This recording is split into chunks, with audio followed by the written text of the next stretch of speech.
This week on Wisconsin Foodie.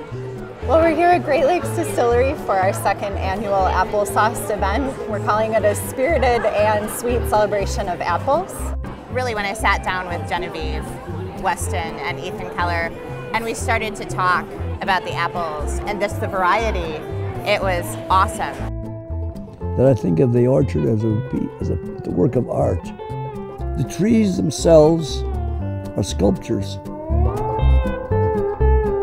I know cidering has always been part of the farm, and I'd like people to feel the way about hard cider the way they do feel about their favorite apple.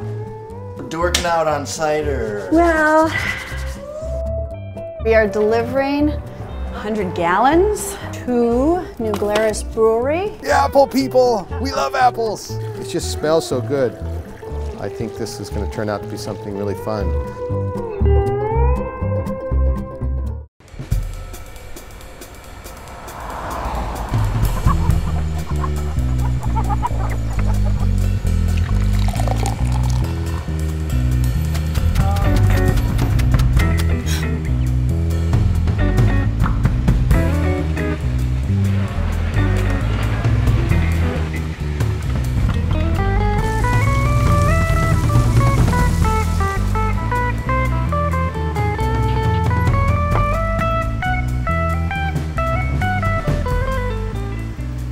Wisconsin Foodie would like to thank the following underwriters for their support: Wisconsin Milk Marketing Board and the Dairy Farm Families of Wisconsin. Society Insurance, small details, big difference. Outpost Natural Foods Co-op. Potawatomi Hotel and Casino. Illing Company, creating packaging solutions for you. Fab Wisconsin, the regional food and beverage industry cluster.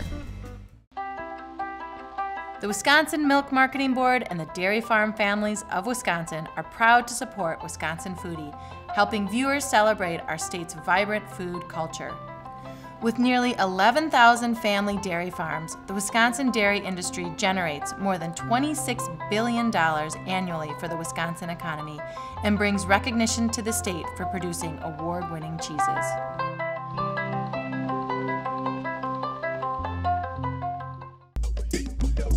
I've had Society Insurance for my restaurant from the beginning because I know they understand my business and how it's evolving and how the industry is evolving. You're going to have the coverage and the support you need for your unique operation. The Milwaukee region has the highest concentration of jobs in food, beverage, and ingredients manufacturing in the nation. From production to processing, right down to our plates. Our regional food industry offers career opportunities to fulfill your dreams and feed the world.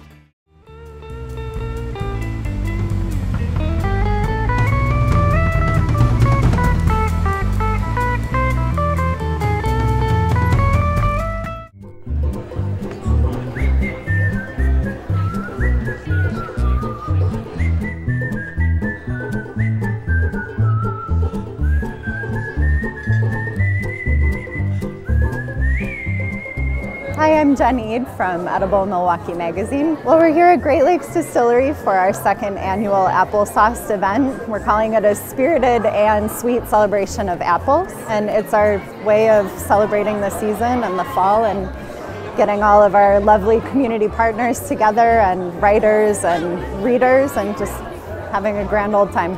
Going for it right now. I need 35. 35? Oh, sure.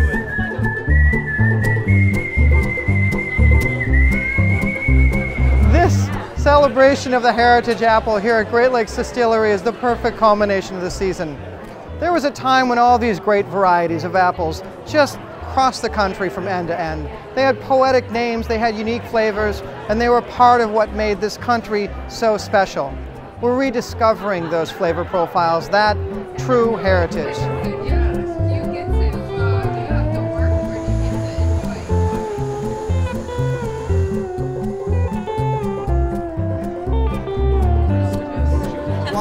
Why an apple event? Why this time? Well, Kyle, it's autumn. You have to do apple events in the autumn. So as a food writer, when you discovered Weston's, how jazzed were you? I mean, that is just... Really, when I sat down with Genevieve Weston and Ethan Keller, and we started to talk about the apples and just the variety. It was awesome. And then on top of things, to hear that they were being so smart about how they're really seizing the moment and cultivating a new business to keep theirs thriving. That's very soft, yeah. So to us, this is all about education and having people know what antique apples are, what the varieties are, and also that you can make other products with apples. I think too, some people are very intimidated by canning, and they shouldn't be. They're intimidated by making their own pie crust. They shouldn't be. And even that to me is part of the education. And I've also made apple jelly from our apple cider, just to prove that you can make apple jelly from something other than a pasteurized mediocre juice. There, I said it. Part of the value-added business is a hard cider business, and that is a piece that we didn't know. So we connected with another individual, Ethan Keller, and he was the one that got us involved in these events. He's doing double duty. He's both being the cider maker and also helping us market our product. Ethan, you are the hired cider guy, right? I am the sidekick.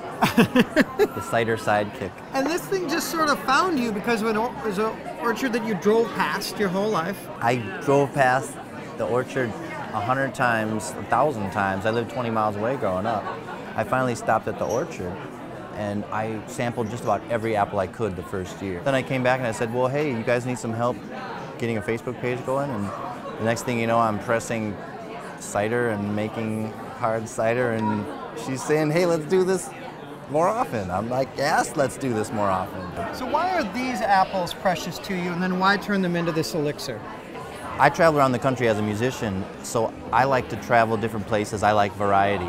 I was attracted to the orchard mainly because of all the different kinds of the varieties. So I wanted to make hard cider in single varietal ciders as well. So we have a whole bunch of different single varietals here that we did from 2013.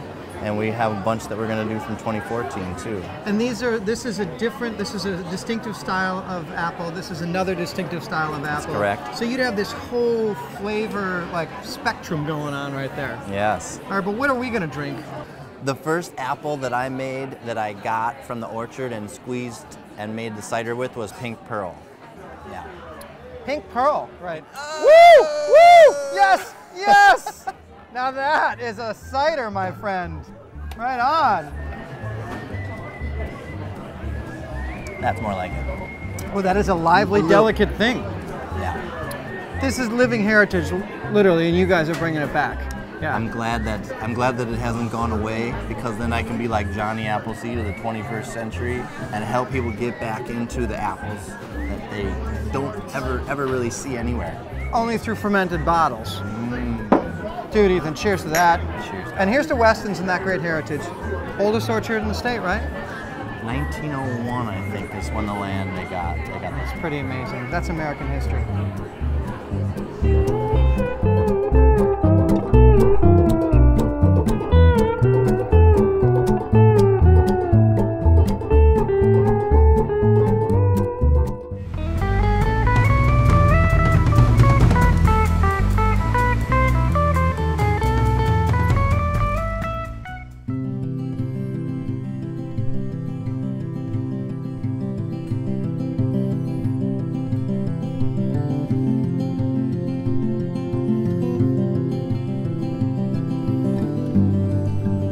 My name is Kenneth Weston. I'm a retired mathematician. I taught for 42 years, and I retired to this orchard that my father, grandfather, and mother started back in 1936. The orchard has 167 different varieties of apples on it. Most of it are antiques, some more modern varieties. Most modern varieties have a very similar taste. Some a little more sweet than others, but they border on cardboard. I tell everybody that I think of the orchard as the work of art. It doesn't interest me to produce apples to sell in open markets as apples as such. The apples have a extra dimension, namely the histories and also the beauty. Some are not so beautiful exteriorly, but the flavors are. The trees themselves are sculptures. The hill itself has great beauty. A lot of psychiatrists and psychologists who examined me said, "Baby, you're in the wrong field. You should have been in art. What are you doing in mathematics?" Well, the type of mathematics I do is art. And so I look at the orchard as really filling some kind of need for expression, something beyond words. I'm not very good at words,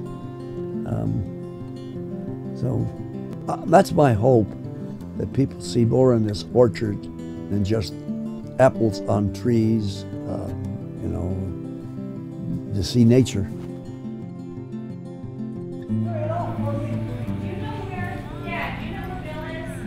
My daughter really got very independent as she reached her teen years, and would often rearrange the stands, putting the apples she thought were better than other apples first, and she started to take over. But she's been very interested in the selling part of it for quite a while. No, it's not empty yet, but it's close.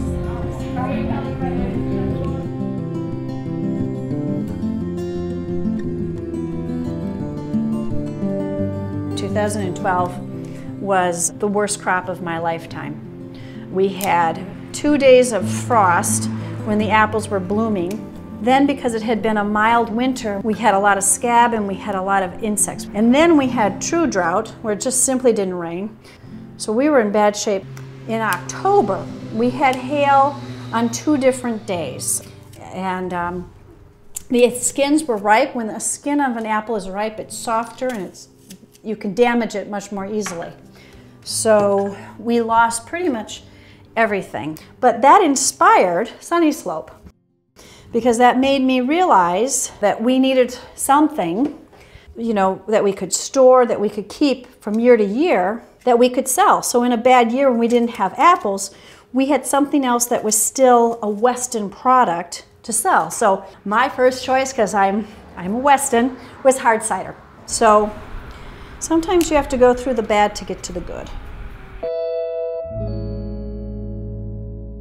It was the Great Depression that started the orchard itself. My great-grandfather lost his job as an iron worker, couldn't afford the big house he had in Milwaukee, so he swapped the big house for the orchard. Now, where my grandmother's personality really started coming in, the second orchard, which was planted in the 50s, my grandmother had a deep love of history, and they had already started listening to other customers who had said already back in the 50s, well, this was my favorite apple from my childhood. So she already started planting them because of customer request. And that's how they started to choose their varieties. And the antiques started coming in. The definition of an antique is any variety that was started before the day of the refrigerator car, which is anywhere between 1936 and 1938. So really the whole antique thing was something that we kind of accidentally got into, and then we just expanded. In some ways, there's still a big customer base out there who says, this is an apple from my childhood, or this is an apple from, you know, my mother says she knew Dutchess when she was a child, or, you know, my grandmother always made her pies from Wolf Rivers and always said it was the best apple.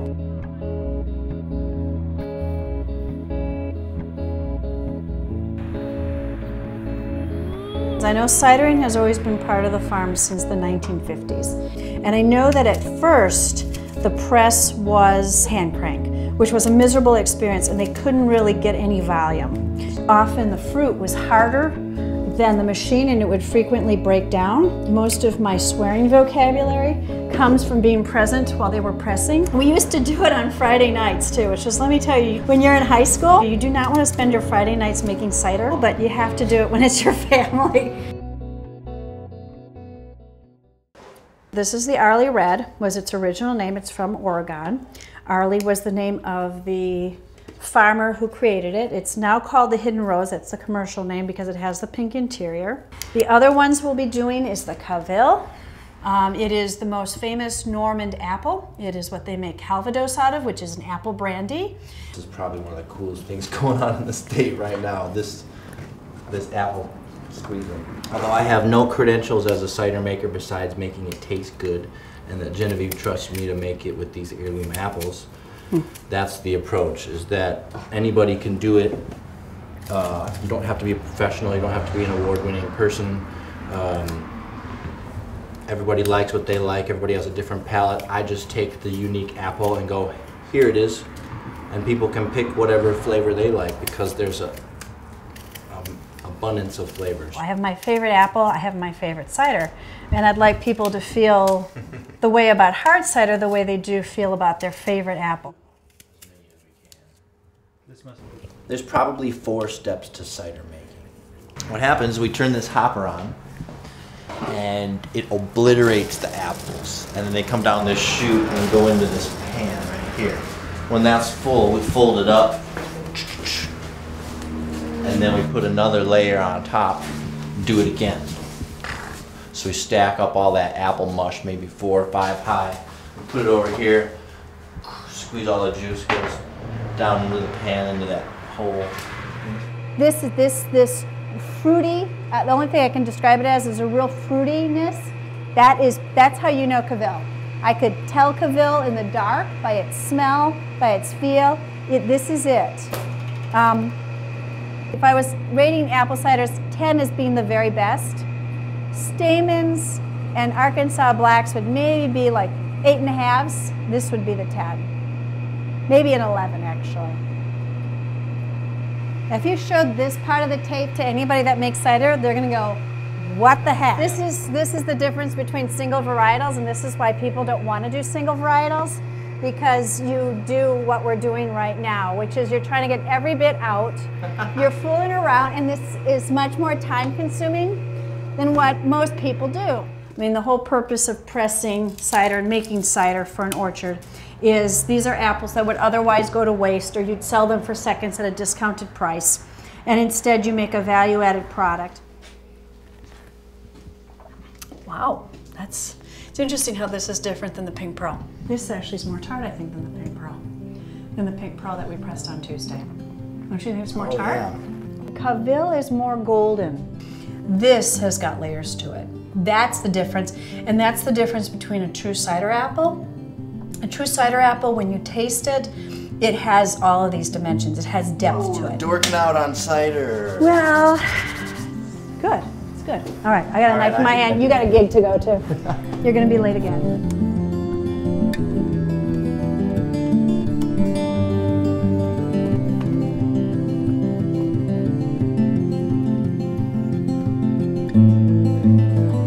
What's happening is we are delivering 100 gallons to New Glarus Brewery. They have apple ale. They're putting us into their apple ale, and they're advertising that it's Weston's in their apple ale. If this can be an ongoing, continuous relationship, we'd certainly be appreciative, whether it's by supplying the cider or by supplying the apples. I mean, that's, I think, something we'll hopefully find out today. Let's see where we're at. We've got 1, 2, 3, 4, 5, 6, 7, 8, right? 10 times 4 and 4, so 8 times 12. Now here's where you see I'm not a mathematician. I'm a speech language pathologist. This would be our largest cider delivery, to put it mildly. I don't think I'm going to fit 16 in there. Hopefully it will be defrosted by 1 o'clock. There's no way this cider is going to be unfrozen by 1 o'clock.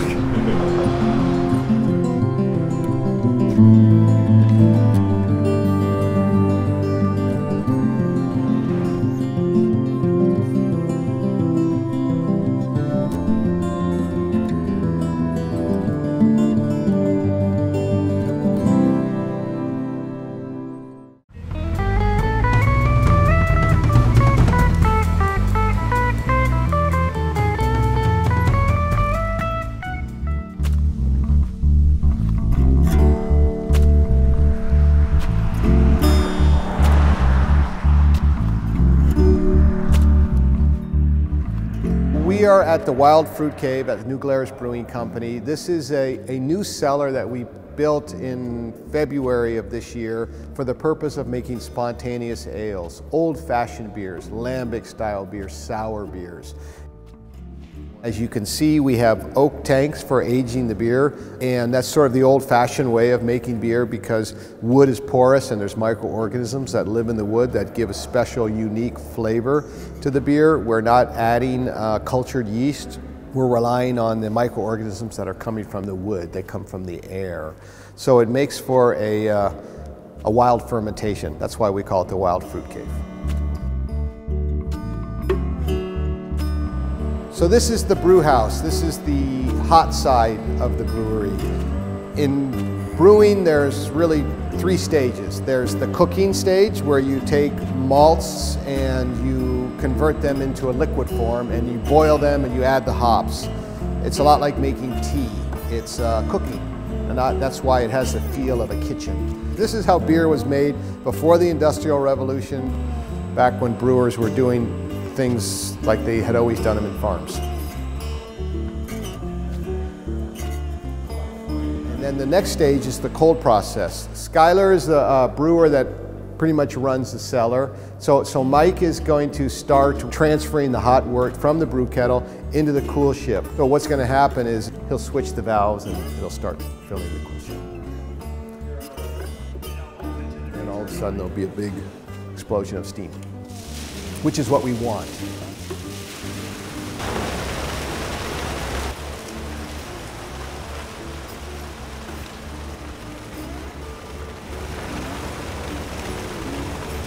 Next, we're going to let the liquid settle and cool overnight, and then we'll transfer it to oak vats for aging. And then, of course, the last stage would be bottling. Hi! The apple people! We love apples! Hi, I'm Dan. Genevieve Weston. Hi, Genevieve. Nice to meet you. Ethan Keller. Hi, Ethan. Welcome. We're big Welcome. fans. Yes. Well, I'm really excited. Ta-da! Oh my gosh. Okay, we'll make it work. And it's starting to thaw too. Yes, and this is over 50% Caville, which is what Which they variety? make Caville, I've which never is even heard a of French that. variety. It's what they make Calvados out of. Oh my God. I know. I feel a kinship to farmers. People in the agricultural business kind of have the same obstacles and opportunities and rhythm of work that we do in a brewery. So I very much like dealing with farmers and fruit producers, and it's particularly enjoyable to work with small family-run operations because they share a similar type of passion as we do. I think there's a lot of blood, sweat, and tears sitting right there. So we have some barrels. We have cognac barrels, we have Sauterne barrels, we have port barrels. So maybe if we pick one, we could put it in there and find a cold corner of the cellar and just let it spontaneously ferment. Okay. See what we come up with. Wow. Go ahead. Who's going to go first? Are you sure you don't want the... Make it non-messy. Yeah, knowing me, I'd end up with half of it running down the barrel. It just smells so good. I wish you had smell-o-vision. I think this is going to turn out to be something really fun. So it's going to sit here for some months. It's nice cold winter weather right now, so it'll be a slow fermentation. And depending on what happens, hopefully by the springtime we'll be able to bottle it. Very excited by this idea. I've spent years trying to find fun apples, and it took Wisconsin Foodie to bring us together. So I really appreciate it.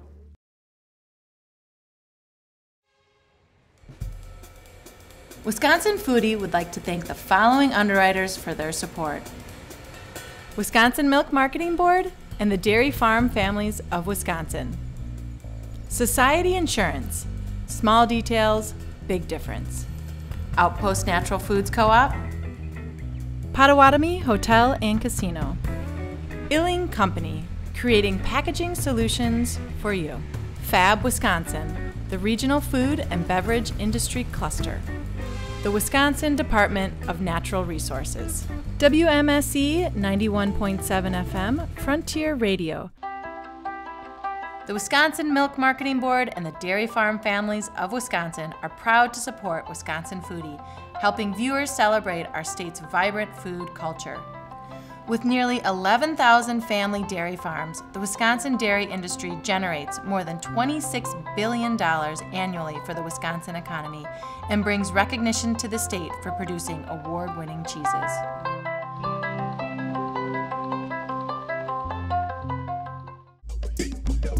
I've had Society Insurance for my restaurant from the beginning because I know they understand my business and how it's evolving and how the industry is evolving. You're going to have the coverage and the support you need for your unique operation. The Milwaukee region has the highest concentration of jobs in food, beverage, and ingredients manufacturing in the nation. From production to processing, right down to our plates, our regional food industry offers career opportunities to fulfill your dreams and feed the world.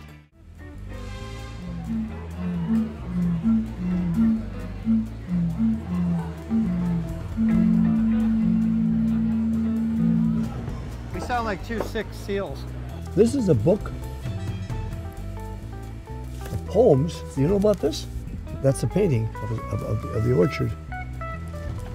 She wrote a bunch of poems, and I had them published in here. These are drawings from an artist based upon the poems, and the artist drew exactly what I look like. I used to dress like this, same kind of hat. I don't know if I carried buckets like that. We didn't sell one damn copy. Let's take this with me, is that cool? Apple, apple.